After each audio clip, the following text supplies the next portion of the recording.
but it's been horrible for the United States. And if you check my campaign, any of my speeches, I said I'll either renegotiate or I'll terminate. So they asked me to renegotiate. I will.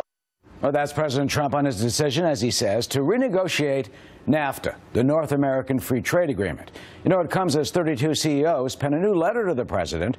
They urge him to modernize NAFTA and not tear it up completely. They say the trade deal with Mexico and Canada is crucial because it supports 14 million American jobs.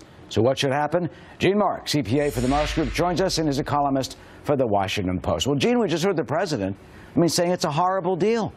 Not something that, supports 14 million jobs. Yeah, well, Eric, I think by now you and I have both learned that the president sometimes talks in extremes, right? So, of course, he's going to say it's a horrible deal because he wants to give people the impression that, it could be terminated. But I don't think it will be terminated at all. I think we're going to be seeing a lot of renegotiation of this over the next few months. And I think it's a good thing, Eric. I really do. You don't think it's why is that? You don't think it's a horrible deal? Look, we heard about Carrier. No. In Indiana, all the jobs that go down in Mexico. What's the truth?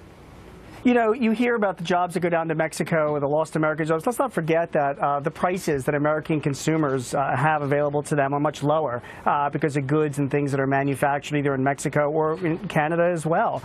In addition to that, it provides certain opportunities to American companies as well. Although automakers have jobs going down to Mexico, there are a lot of other indirect companies around the country that manufacture parts and machinery and equipment and all that other kinds of things that go down to those automakers that are doing the manufacturing down in Mexico. So it's really tough to say it's a horrible deal. But listen, when you go into a negotiation, that's where you start out with. It is, Eric, it's an old deal.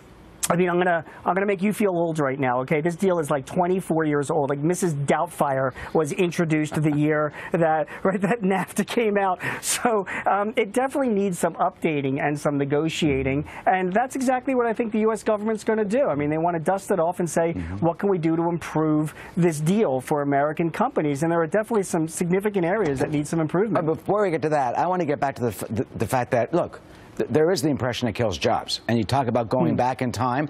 Ross Perot, look, what do you tell the Indiana Carrier maker of air conditioning? I understand. You send those air conditioners. I've seen in Monterrey, Mexico, that's where this industrial park is. There are lots of American companies there. They can build an air conditioner down there, let's say, cheaper. What do you tell someone who lost their job? Here in America, as Americans, we may buy an air conditioner that's cheaper, but one of our fellow citizens has lost the job potentially because of that. Here is the man who warned us about NAFTA back in 1992, Ross Perot. Let's assume you've been in business for a long time. You've got a mature workforce. Pay $1 an hour for your labor. Have no health care. That's the most expensive single element in making a car. Have no environmental controls, no pollution controls, and no retirement. And you don't care about anything but making money. There will be a giant sucking sound going south. Well, you remember that giant sucking sound. I remember it well. Did he have a point back then that it still is very relevant today? He's talking about auto workers in that case. No, I actually don't agree. You can't deny that some jobs have been lost. So, I'm not going to argue that, Eric. But he was talking about this in 1992, right?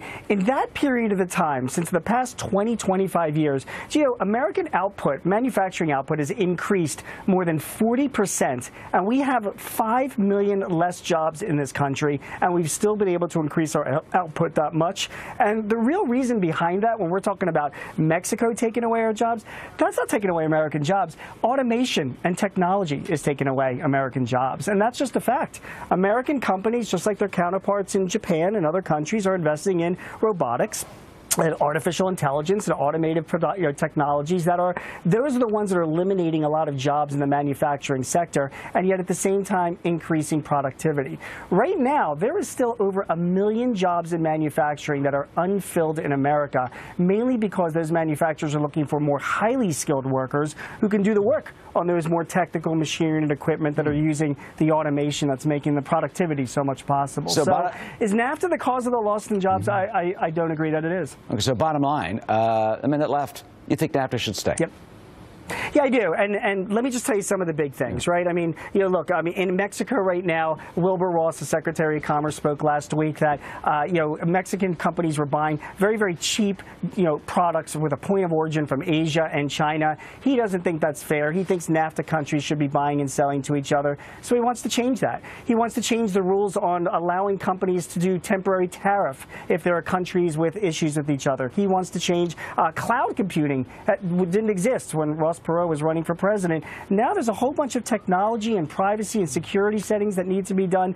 That needs to be changed in NAFTA as well. These are all things that just people were not even considering 24 years ago when this bill was first passed, and now they're real current issues. So it's not going to be terminated. It's not good for business if it's terminated. A lot of CEOs agree, as you said by that letter, but it definitely needs a renegotiation. Okay. More importantly, an update. All right, we'll see what happens when the president starts negotiating. I still think there was that John Suckin sound. I missed that. Gene Marks, thank you. Thanks. All right, thanks, Eric. Take care. You too.